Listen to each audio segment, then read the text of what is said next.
Yo, what's up? Welcome back. Welcome back to 5 More Minutes. This is Danny. This is Andrew. All right, we got two special guests with us today. One is Johnny Tang. Johnny Tang. Long time no see. Welcome back to China. Damn, that wasn't a good intro. We also got Rodrigo fucking Peterson here too. Yeah. 你好. For this episode, why we invite Johnny in the house? Because another day I talked with Johnny. Johnny has left China for 3 years. There are a lot of things happened and about China skateboarding changed a lot. So I asked Johnny, do you want to talk about from your opinion, what's the different or something like that? And after spending 3 weeks in China, I was like, fucking yeah, I want to talk about this. What a good outlet for you to platform for you to express yourself. So basically, this episode, we want to get your take on it. I mean, China skateboarding's changed a lot. Everything in China changes a lot in a small amount of time. So 3 years. We want to see, get your guys' take on it. Maybe, I mean, first time here, or not first time here, but first time in a while, right? Yeah, Or last Rodrigo. time I was here, it was 2014. 2014. Wow, so almost 10 years. Yeah, no electric bike though. Oh, that's a lifesaver for sure. Yeah. And then so for Johnny, it's been 3 years. It's been 3 years, but within these past 3 years, I've noticed a lot of changes in China for sure. Oh, good. We could start anywhere. I mean, from the skaters. Last episode, we were talking about how some of the Chinese skaters are getting more international recognition and things like that. Is it the tricks that they're doing, or is it just more for show? Anything you want to talk about. Before we start to talk about that, maybe we can give our listener more information about two guests. Johnny, what are you doing now in China? Adidas hired me back to be their skateboard dude. Nice. That's an official title, skateboard dude for Adidas. I mean, there's a lot of stuff that you got to cover, and I don't know. Right now, China has a lack of that resource. Not everybody understands and knows skateboarding, but they must have done their homework and realized I was a kind of like a little bit of a skate nerd, and yeah, got me to help with their program here. And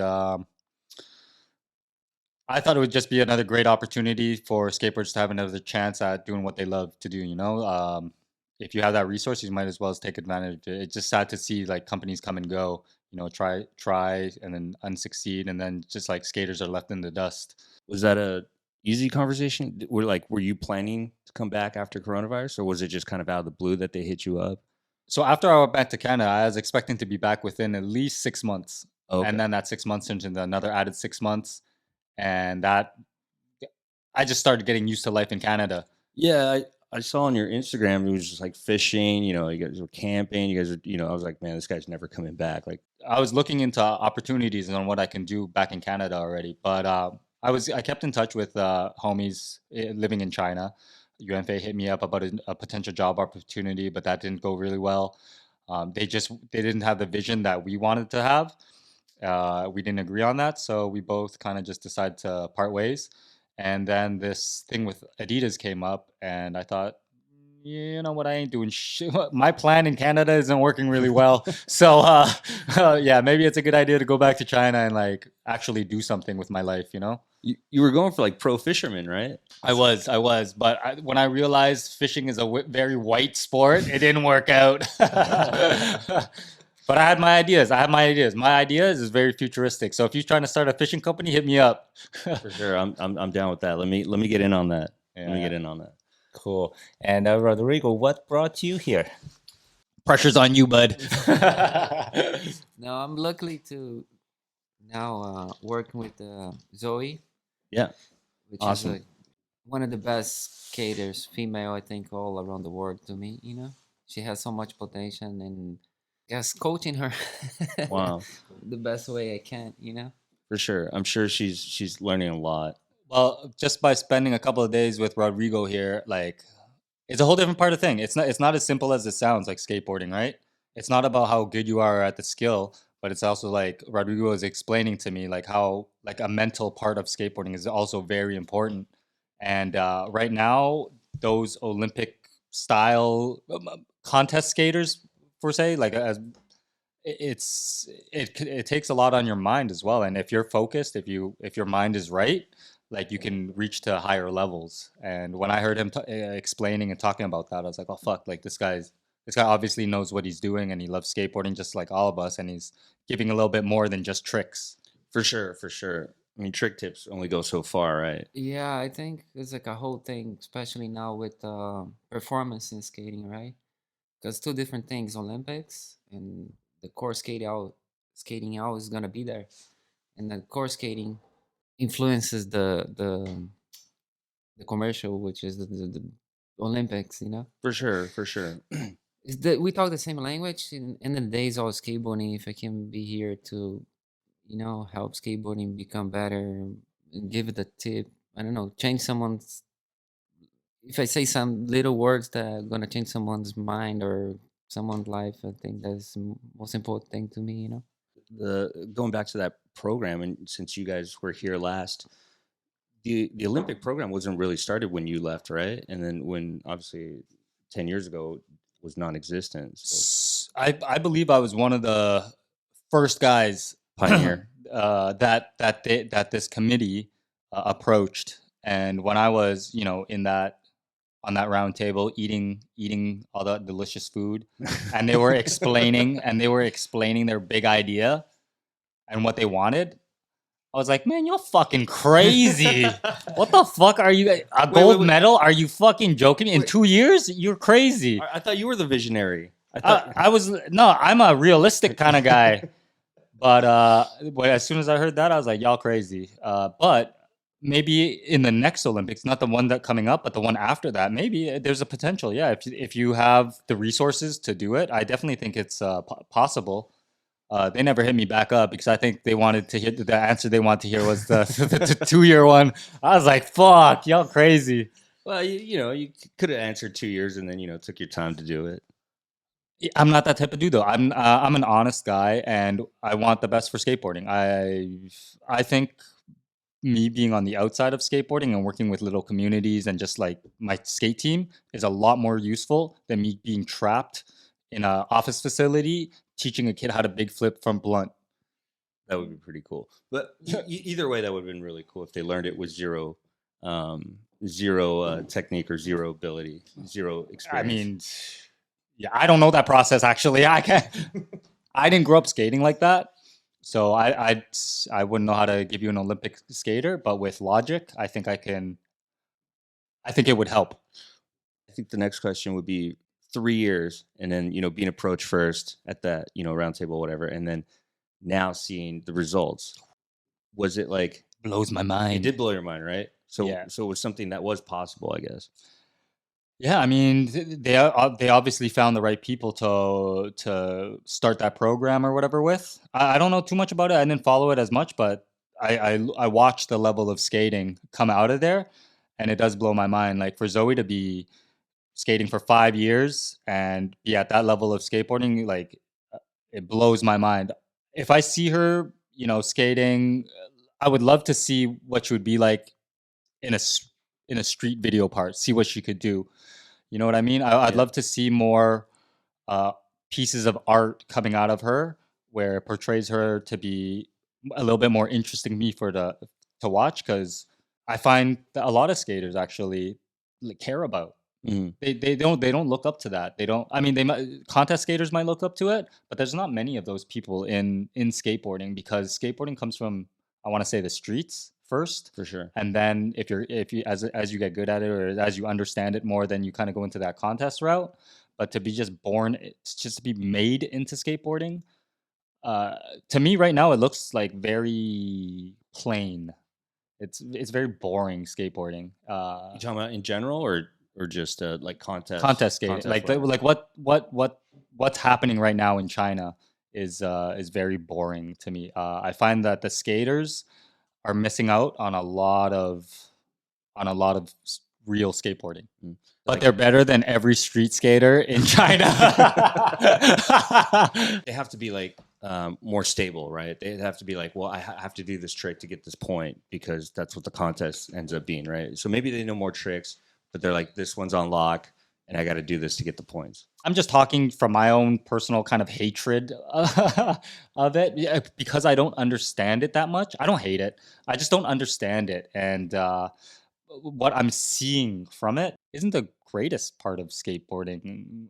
I don't know. I just don't see anything like, I don't see any happiness coming from out of it. If let's say Zoe or someone like that, right, from that kind of background training, like, and they, they film a part. Let's pretend that happens, right? Or That'd be dope. That would be dope, right? I That'd think be dope as fuck. She'd be legitimized in like skateboard China, really. Like if she could keep both of those on a consistent basis, obviously it would make her relevant, like locally for sure. Like it'd make her a lot local. It'd make her a lot more relevant globally. Sorry, not locally, globally. Wow. Yeah. What do you think? No, I agree 100% though. Oh, maybe Yeah. maybe that's a sign. Zoe, go out and film your street part. For my opinion, yes, if Zoe can film a street part, that would be awesome. But I think her time is not 100% controlled by herself. If she said, okay, I want to go skate street, her leader will tell her, don't get hurt. Otherwise, you will get a responsibility for that. In case you cannot attend the next something like, you just national cost us a lot of money, girl. How are you gonna go street skating? Again, I'm not playing devil's advocate, or a little bit, right? But you got to think about it this way. Every sport, like if you're pro, there's a clause in there. You can't, play pickup basketball. I think Michael Jordan has a clause in his contract that's like for the love of the game. I think that's the official clause in the contract that he can play pickup games and things like that. So I think most professional sports, they force you to just only play that. Yeah, you can only play team sanctioned practices, or you can only play team, sanctioned games. You can't go street balling. Right, you can't go street balling and play a pickup game because someone's going to get rough on you and things like that, or whatever it is. Yeah, just in case you get hurt, you cost the company millions of dollars. Right, and so I think that's a pretty standard contract. Did you know that, Rodrigo? I didn't know that. I didn't know that either. Yeah. That's crazy, huh? Yeah, super crazy. That's NBA shit. But that's NBA, MLB. Probably all sports. Yeah, well, as far as But it makes sense though if they're maybe not hockey. on the season that you need to be concentrate, and after that you're done. You can do whatever you want. Damn, if I was Kobe, I'd be making money off the streets. I would be playing everybody. Fuck. Are you crazy? That'd be fucked up if you said you couldn't go street skating. Well, I know, right? But well, I mean, right with skateboarding, I think it's a personal choice, right? Last time, Chris Cole, we did a DC tour, and I was like, "Hey, Chris," and he called me. I was like, "Hey, Danny," and I was like, "Oh, okay, Chris." Just a habit. I keep saying "Hey," but I was like, "When was the last time you went street skating?" And he said to me, "He's like, oh, I haven't been out for a while." He's like, "I'm like, people recognize you now because You're Chris Cole. You're Chris Cole, right?" And he's like, actually, a cop. He's like, well, before I came out, I went street skating. He's like, I got pulled over, or stopped by the cops, and they didn't recognize me. They saw my driver's license, when they asked me for ID, and they're like, "Oh, you're Chris Cole," and he kept writing the ticket. He's like, "Oh, cool, this guy's gonna let me off." Cop looked pretty young, and they gave him the ticket, and they're like, "Sign here" and stuff like that. But they were really nice. And right after he signed it, they gave him the ticket, and they're like, "Hey, so are you skating with Nija? Like, you guys filming something?" Oh God. I was like, oh, this is freaking hilarious. So I think, I mean, at the time by choice, so for skaters, I think it's kind of up to themselves, right? Like, do they want to prepare for a contest, like something like Street League that gives them $200,000, or, go street skating, film a part, whatever, right? So I think here, they're, like for Zoe, maybe the choices are limited because for whatever reason, their contract or whatever. But again, it's an individual sport. So, I guess it's case by case. For sure. I mean, they're doing what they're doing. We can only do what we do. Yeah. So, but anyways, working at Adidas now, we're going to do some cool shit. We're going to let Chinese skateboarders know that there's another path. There's right now, all I see. So being back for as long as I have was probably like a month. I've been to, I came back. I didn't even spend one night in Shanghai, and I was over in Shenzhen. Okay, I was checking it out, event going on. Then went over to Arnaya, checked that stuff out going on. And then went to Chengdu, just hanging out with these local communities and just hearing and trying to understand as much as I can what has happened in the past 3 years. I found that skateboarding in China right now is only going in one direction, and it's a direction that they can only see and understand, and it's that contests and skate camps, and a lot Agreed. of skaters have forgotten that there's street skating, and that's also very helpful for, you know, Everything. they're missing out on street skateboarding. And well, I think they get paid by, you know, like what Johnny was saying, like some by contest, the skaters that are skating it, but a lot of the, you know, for there's teaching, right? Like the teaching programs. So a lot of skate parks are being built. They're indoor. They're, you know, they're maybe smaller. So you have a lot of guys that were going on that path, and then they're like, oh well, you know, like, why am I going to film a video part? Like, I would go be a coach. You know, I make way more money doing that. They see the future in that. They see a future in skateboarding through that. So I think my job here is for those people that maybe don't have as good as an opportunities. I just want to open up another opportunity for them. You know, like there's this whole other way that some local skaters, including myself, have taken that have that has worked, and we, you know, we still love skateboarding. We're still in it. Along the way, brands and I don't know who else have forgotten about that route. And now that I'm back and I see it, I just want to, you know, give China a little boost on remembering that, yeah, there are these things that you can do to make skateboarding like forever in your life. You can make a living off skateboarding in China still, not just having to compete in contests. Skateboarding is a game. You got to learn how to play the game, right? Rodrigo, what do you think? Is it? My point of view is, to me, skateboarding is more a lifestyle than that I chose. You know, when I first pick up my board, like something clicked that that's what I wanna do. You know, for the rest of my life. Agreed. And then, which is to me, right? Like all the creation, like you guys saying, film and video parts, right? You shoot photo for magazines. It's like you do something meaningful for yourself. Again, you know, trying to get better. Like, Damn, I was just gonna say that. Shit, bro, know you what I mean? fucking you just said what I wanted to say. That's like that's me. That's what I. That's why I. You know, and if I can pass over to other generations, that's what I'm here for. Because you know, I think we had to share, and you know. I feel the exact same way. I just said it just came out of me a lot worse. You know, because we create history, right? You do a video part, it's gonna be there forever. If you Yeah. do like the right way, you know, Mhm. boom. And I don't know, you work hard for it too, though. It's like every day you come home with a trick, you're like feel like satisfied, like I did something, you know. Actually, I was just talking to somebody about that the other day. I don't know, it could have been, maybe even been you, but talking about like how the video part's forever, and like nobody goes back and watches a contest run. No, Like nobody ever will no. be like, "Yo, I was so stoked on that Jamie Foy line." Like that's what inspires me to be like a skateboarder. No, people like watch like video parts, but I watch video parts like from the '90s over and over and over again, still just to like remind me what style is or whatever, you know. Yeah, and that's skateboarding is too. Style is like almost 90% of, of skating. You know how you dress, how you How you get You can horny say it in for Portuguese. skate. We have some Portuguese followers, so you can say it in Portuguese. How you get horny for skateboarding. Yo, get the No, Portuguese how you crew put up. yourself out there, respect the others, you know, be here, you know, like stuff like that though. I find that the general skateboard scene is growing. There's a lot more local brands coming out of China. Some cool ones. You know, they've obviously, like with the internet and everything now, they get inspired a lot easier. So yeah, there's like a bunch of Love Spot. Pay attention to Love Spot. They're a pretty cool brand coming out of Beijing. Green Energy has been doing some super dope stuff. Pretty unique. Not copying anybody else. Crew stuff out of Chengdu. Avenue and Sun Boys are killing it. 3 years ago when I left, I would have never expected for them to be doing what they're doing now. If you guys ever come to China, or if you guys want to learn more about like what's real in Chinese skateboarding, definitely hit up Avenue and Sun guys, because they're holding down China right now. For sure. In your opinion, what do you think? Like, how do if you know, we talked about video parts, we talked about, you know, contests, Olympics. What do you think for Chinese skaters? that kind of want to make it, or at least draw attention from, you know, like the rest of the world, or, you know, the States.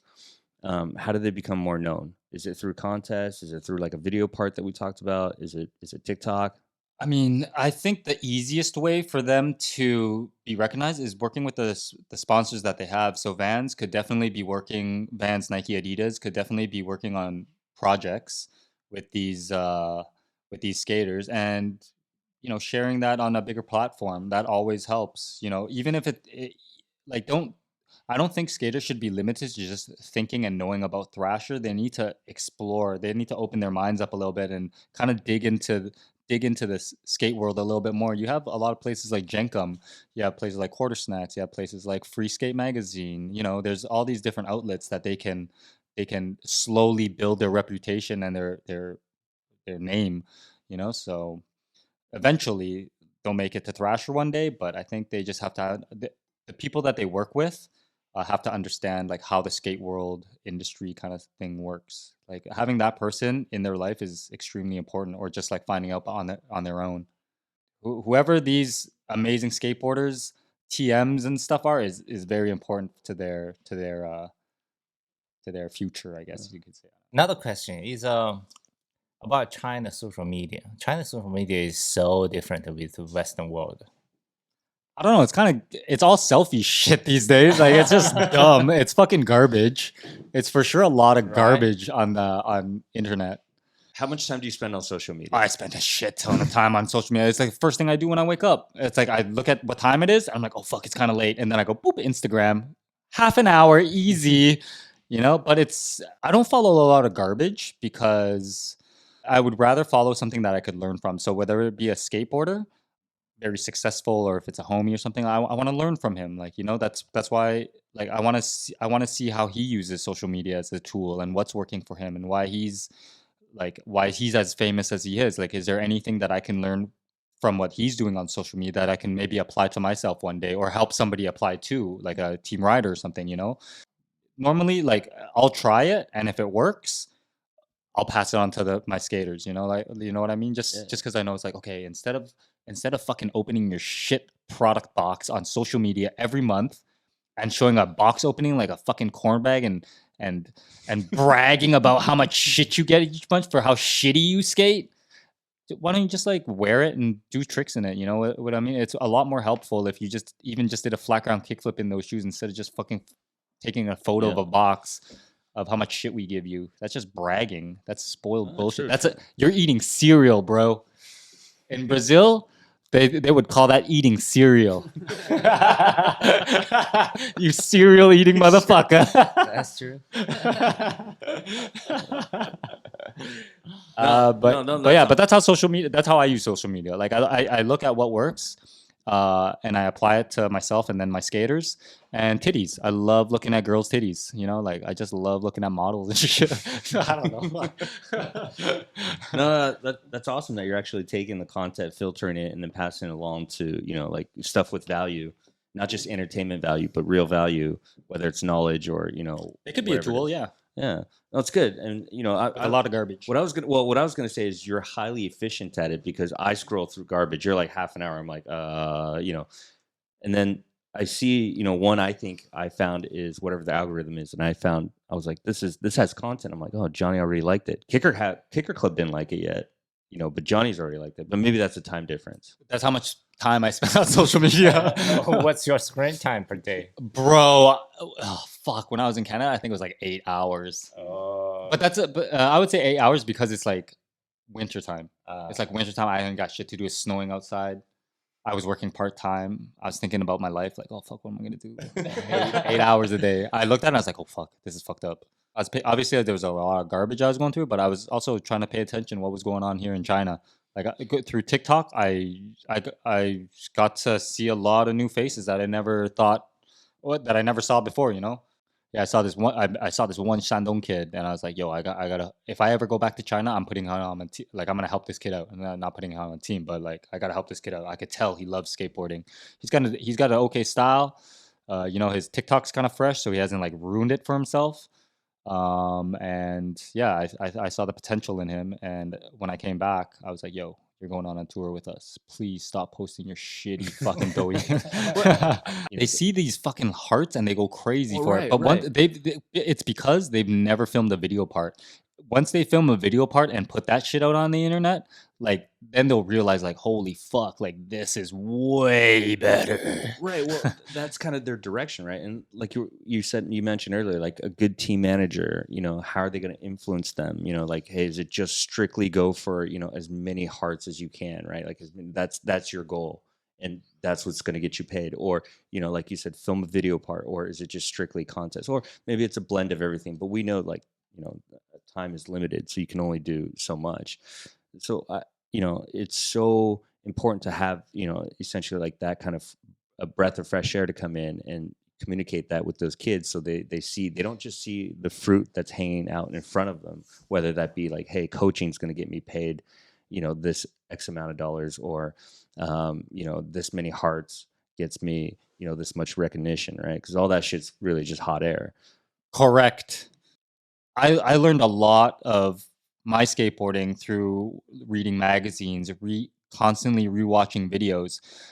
Kids these days don't have that opportunity. Like a lot of stuff that I learned came from American magazines, and that's how I got to understand and realize and really live in skateboarding. And if I'm able to pass what I've learned and what I've experienced to kids here, that'd be great. Like that's what I want to do, because it brought me a lot of friends, a lot of family, I got to travel a lot. I can go anywhere in the world. People can come over all over the world, and we can just like connect instantly. And I want to share that. I want other skaters to be able to share that feeling. Let's show them. Let's show them how great skateboarding is, right?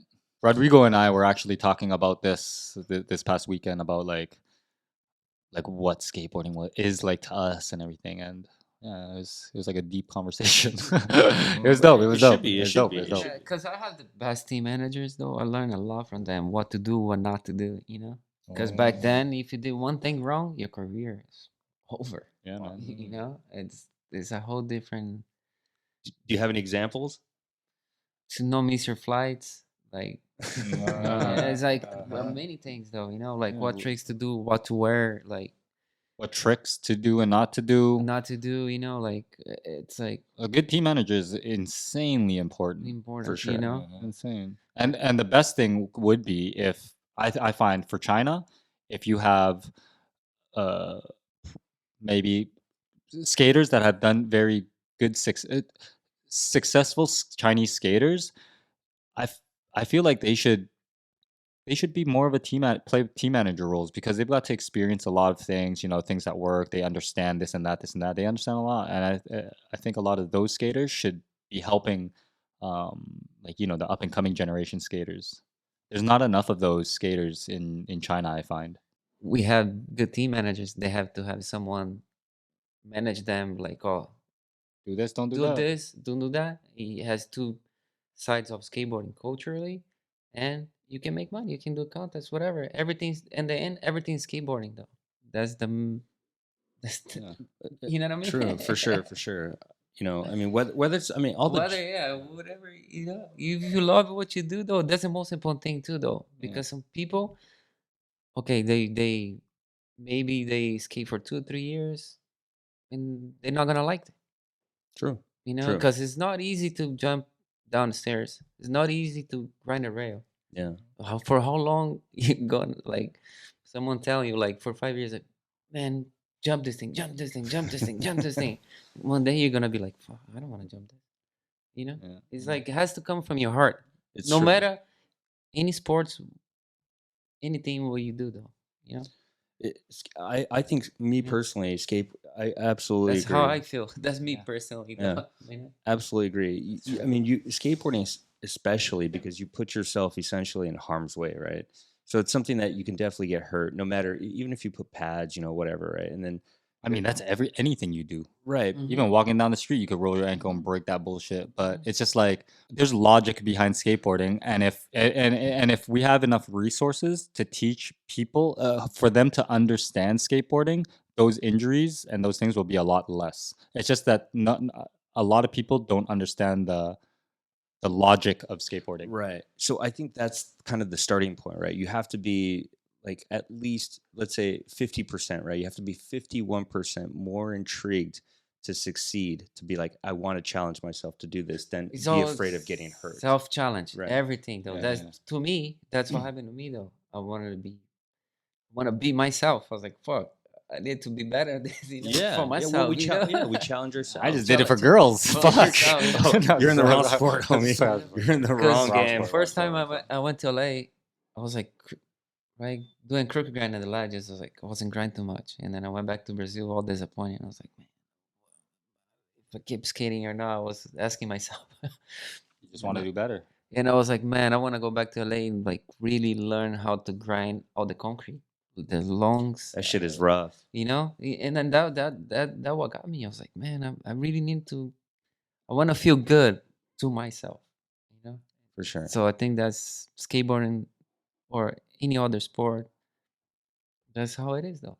Yeah. I mean, you got like Damn, that's why you were pro. Anything. That's why you were pro, bro. I didn't think like that, bro. That's why. you got to get in that mentality to like think about it. If you were like a soldier, right? You get paid like $30,000 a year. You're like a Marine. You're like, hey, I want to go in there. I'm gonna run in there when bullets are coming at me. Like that's not like a way that a normal person thinks. Yeah, You know what I mean? Like for a skater, it's like I'm gonna jump down those stairs. I know there's a potential. There's potential that I will get fucked up. No, we don't think about. We traveled the world to do that. Right. We travel the world to get do fucked that. up. Yeah, Yeah, to get fucked yeah. up, right. And then if you fuck yourself up, you sit there when you're healing, recovering. You go, how do I fucking do it next time to get better and succeed? Yeah. You know what I mean? It's That's evolving. It's always right. We're always evolving. Whereas some kids, they go, oh, well, I'm just not going to do that anymore because it's not fun, or you know what I Yeah. mean? That's that thing we're talking about. That's the heart of it. Yeah. All right, what do we want to talk about, boys? Let's talk about something interesting that the rest of the world wants to know and understand about China more. The problem is right now is that Chinese skaters don't have that personality. They don't have personality to them. They're just trick machines. So I think that's like a huge problem of why they're not getting onto this global international level. If it's truly only based on skill, they will, and if they're on that global level, they'll definitely be able to travel more and broaden their world. But for the most part, 95% of these skateboarders, and China's got a lot of crazy fucking up and coming skateboarders. Will the rest of the world get to see, know, and understand it? I don't know. You never know. Maybe like what Rodrigo and I were talking about. Like maybe in 5 years, like the world will know about China potentially. But if there's trapped in this little bubble of theirs, maybe some make it, maybe some don't. True. So I agree. I think maybe Chinese skaters would, obviously it comes down to resources again. If they can go out, contests, they go in, they go out, they do their line or whatever, and they perform, quote unquote, and then they leave, they get a score, they leave. If they film a video part at your, I think that's what becomes relative, right? Like if you go to Hollywood High and you bang out a trick and they're like, wow, this is insane. That'll get you famous quick. Yeah, well, but then once they do research on you and then they see it's just all this contest bullshit, then it's kind of. California's a bubble. I grew up in California, and it definitely is a bubble, right? So you're like, California is not cool. No, I'm just kidding. Oh, so sorry, Canada is. No, Canada's not, but I look outside of my bubble. I look at the entire world when it comes to skateboarding. I don't just look at Canada. I don't just look at California. I look everywhere. Well, true. So I think with China, it's that if they go out on tour and they do all these things, and the potential's there, right? So they need these resources. These kids need to see, obviously. So the first, I think it comes from team managers influencing them, and the decisions that they make. And they're like, hey, do I spend my time coaching, or do I spend my time just strictly going to contests, or hey, do I have something bigger and better? And, Totally. I want to go out, to a relative spot, and we need more of those people. Yeah, for sure. To teach that in China. And once that happens, boom, watch China. Watch China fuck y'all countries up in skateboarding. A gold medal. I'm telling you, I believe. Gold medal of the streets, right? Yeah, I don't know. I mean, China's gnarly. Like, dude, the way that they're like making skaters right now is fucking insane. Zoe, insane. the shit that she skates, I would have never skated throughout my skate years. You know, like it's crazy. Like fuck that kickflip front board, like a 9-stair sackable rail. Yo, fuck that, bro. Like, and that's a girl doing that shit. Like, it's crazy. It's crazy. 5 years. That's all it took her to get to the level that she's at. You know, that's that new iOS upload, that upgrade that she got. Fuck. Nuts. Yeah, but and trust, she's gonna get a lot better in the next few years because we have our special guest, Rodrigo. No, Rodrigo is working closely with her, and just like what he was talking about with me, not just like the skills side of things, but mind side of things. It's also very important. So not only is her trick selection going to grow, but her as a human being and as a skateboarder, she's definitely growing a lot more. Like just having someone with as much experience and knowledge that Rodrigo has, you know.